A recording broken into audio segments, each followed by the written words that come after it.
की अन्न खातं जे आहे ज्याच्यातून राशन मिळतं लोकांना, त्या राशनचा एक काहीतरी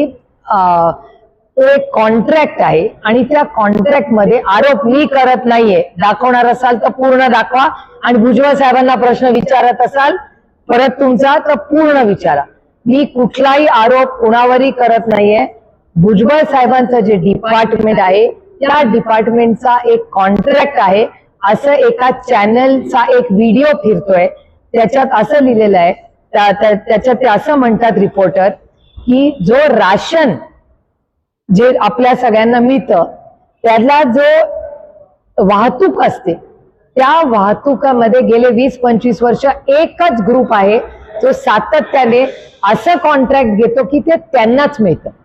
दुसऱ्याला ते मिळूच शकत नाही. आणि हा आरोप कोणीतरी केला एका ग्रुपने,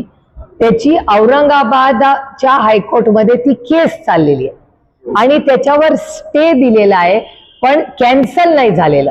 आणि तो निर्णय 22 तारखेला जूनच्या झाला पाहिजे. हा एक खूप सिरियस विषय आहे, त्याच्यामुळे त्यांच्यात अंतर्गत मतभेद आहेत, मनभेद आहेत का नाही मला आता घेणं नाही, माझा संबंध नाही, मला इंटरेस्ट नाही. मला इंटरेस्ट आहे की जर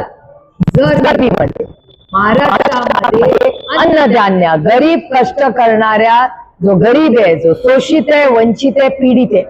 त्याच्यासाठी तुम्ही सगळे टॅक्स भरता, त्या टॅक्स मधून सबसिडाइज अन्नधान्य जातं, त्या अन्नधान्याचा जो ट्रान्सपोर्ट आहे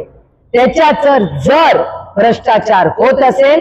तर तो आम्ही होऊ देणार नाही. जर मी म्हणते त्याची पारदर्शक इन्क्वायरी लावावी आणि ह्या बाबतीत जी माहिती मला मिळाली आहे ती मी माननीय मुख्यमंत्र्यांना पत्राद्वारे कळवणार आहे आणि माझी अपेक्षा आहे की महाराष्ट्राचे माननीय मुख्यमंत्री गरीब कष्ट करणाऱ्यांना न्याय देतील.